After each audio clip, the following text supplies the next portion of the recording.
What is going on, my YouTube friends and all my Patreon friends? How we all living today? What's going on, man? It's late. Been out in the sun all day. I'm looking forward to some L.A.B. Rocketship live at Roundhouse, and I've been tagging this one like 100 times.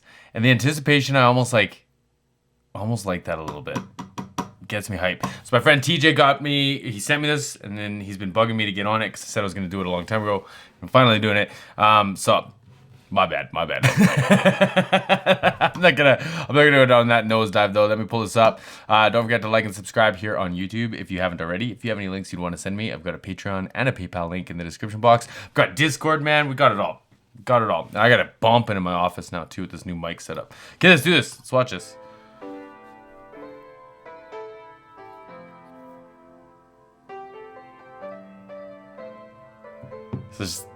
It's just like a track intro. That's cool. So it looks like I gotta get their names. It takes me like 8 months to get everyone's names. Looks like the drummer's waiting, like anticipating for it to come in. So he's probably got like a track starts in like 1, 2, 3, 4 type vibe. And then once it comes in, then he's like comfortable again. It's neat that you can see like his body language change. Get my mic set up.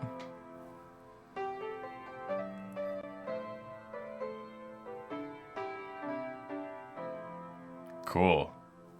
It's a headless guitar, eh? So it's got the tuning pegs at the back here, but it's headless. Interesting.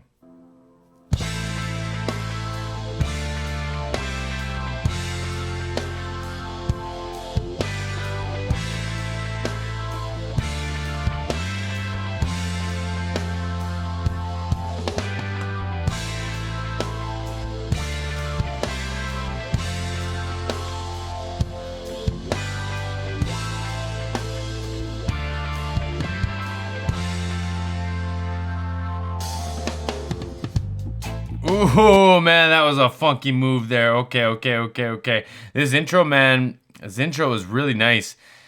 It was giving me like layers like Pink Floyd a little bit, and I've said that before, but it felt like the guitar effects that are going with the SG and this like the keyboard or the synthesizer that kind of fills it out. Like the two kind of cross so much territory, and they're kind of like so complementary of each other. It almost just fills out the same space. But like if you just like I'm just sitting here listening to the whole pocket, it feels like it's like the same kind of voicing, the same kind of idea there with the bass walking and the drums driving it. But that was kind of like a nice little layer. I really dug that. I dig this like kind of reggae vibe we're getting into too. I gotta turn it up a bit.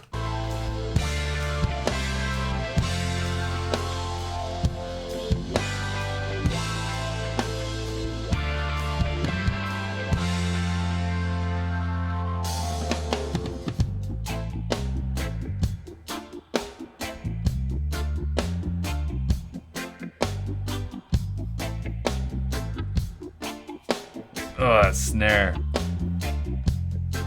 Oh, no. Place me on Rocketship. 'Cause I'm higher, can you see it in the air? It's not hard to believe it. I'll take you on a ride. Believe it. Hold yourself onto me. We can move through the world hand in hand. Nobody can control this feeling. Bass and snare, man, has got me. Bass and snare has got me. And like, you know, you can talk about the whole pocket, the hi-hat, like the nice rhythm he's got, and the kick drum. Like, he's such a solid drummer, but that snare drum, man, is gorgeous. And that bass sounds really cool, man. Really cool. I don't know enough about like that style of bass or even what that brand is, who makes headless basses like that. I don't know anything about them, but God, it sounds good, man. And Buddy's singing, like, it's interesting because like when he went into the Rocketship thing, I wasn't expecting it to be that early. I thought it would be like in the hook or something, the chorus. And then like when he was saying, because it gets me higher, like, okay, that makes sense. But then where he went with that, with like the writing, fantastic, man, fantastic. Because like you can have, I don't even want to call it cliches, but you can have things that make sense or like you can kind of anticipate a little bit. But then how much further can you push that? Like, okay, so maybe you followed me on this, but I'm going to take you on a journey, right? I vibe with it. Nobody can control this feeling. Take my hand, light me up. Show me what is real.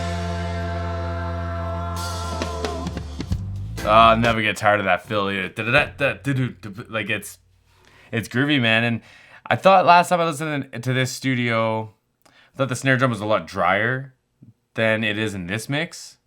But the toms are real dry, and I dig that, man. Real fuddy, right? But it's just pushing every button I need right now.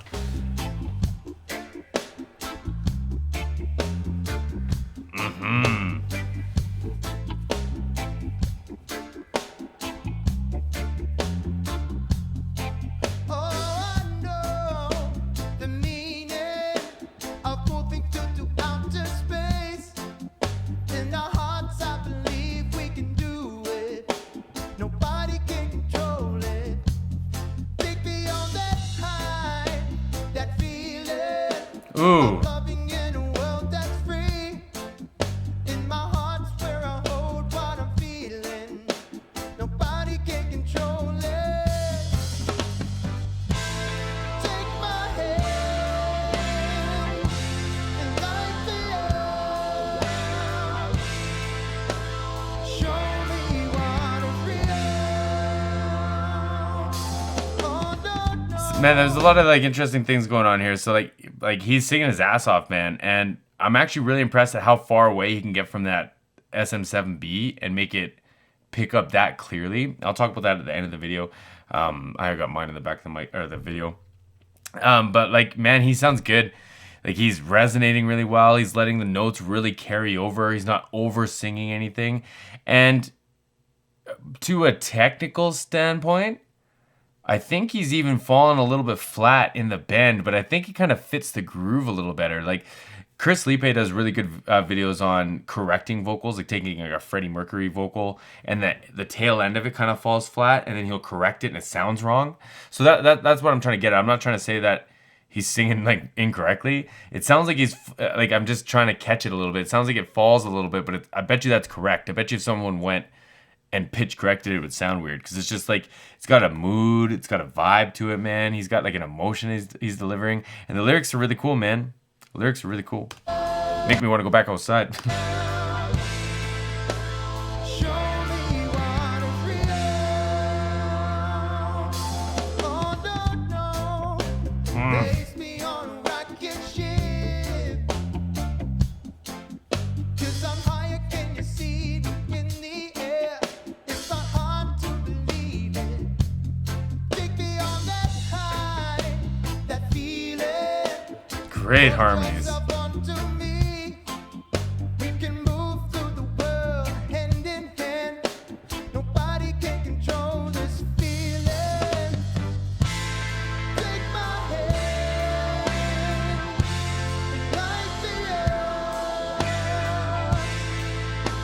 Show me what is real. He had a really nice riff in there too on a catch. What is real. Show me what. Show me. It's faster than that too, but like it's a nice riff. Show me what is real.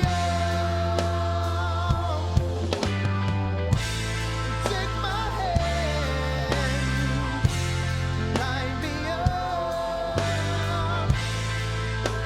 Show me what is real.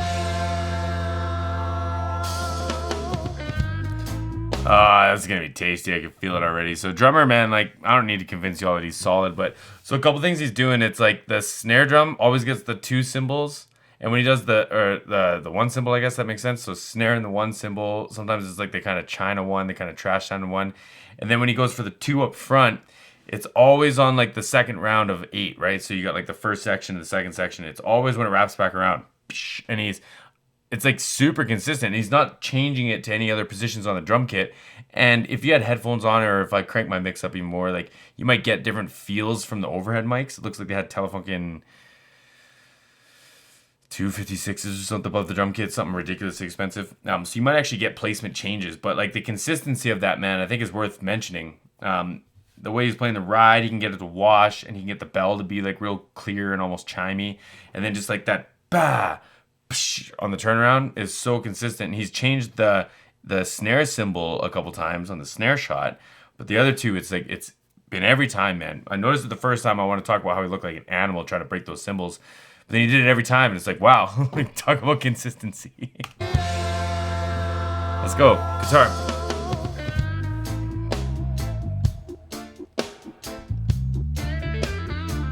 Oof.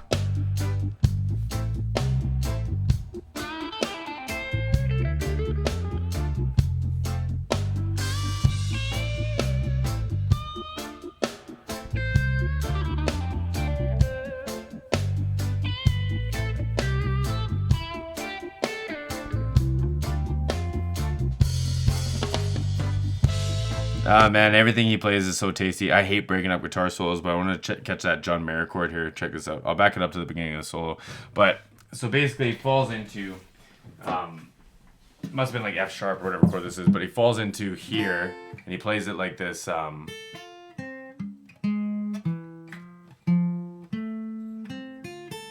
he plays the whole thing. But he falls into it how he played the scale. That was like really classy. Really, really, really classy lead, man. I'll get it from the beginning. That's fair.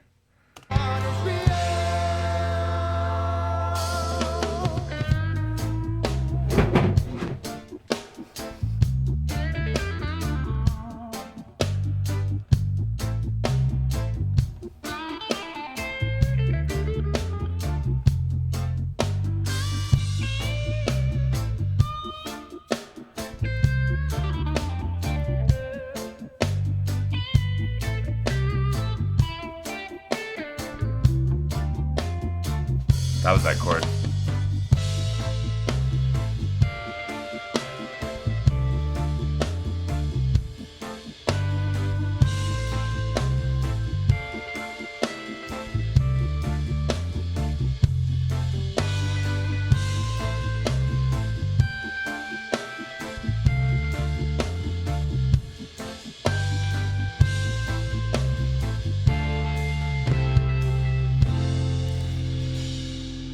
Great lead section, man. Great lead section. So the first section, I'd almost like classify that as almost like chicken picking.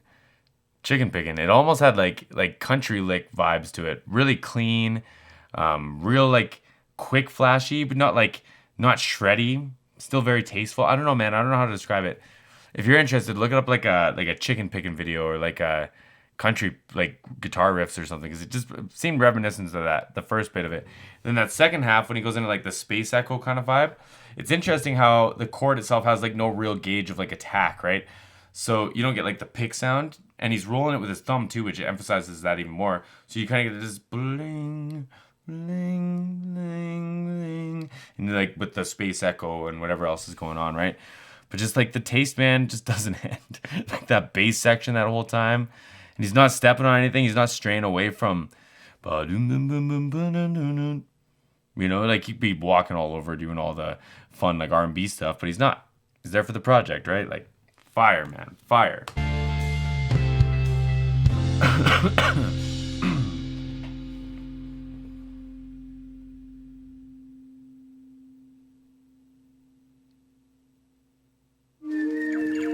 Killer performance, man. As per usual, killer performance.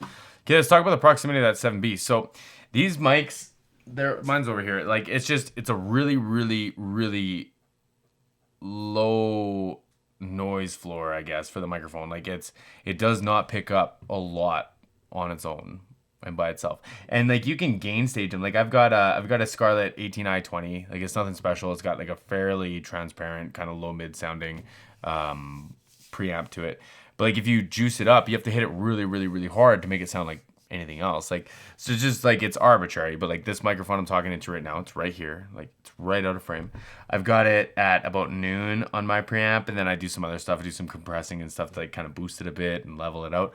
On that thing, like I had to stop using that mic because I don't have the hardware to boost it enough for the recordings. Like I have to do too much editing after the fact for it to sound like this. And like there's lots of YouTube, like that's the most popular mic on YouTube. It's just you see a lot of people, either it's just spoken word, like it's just talking, communicating, podcast type stuff, and you can edit it after because they sound fabulous. Like the information they take in and the audio that they actually take in are just unbelievable. You can hear it here.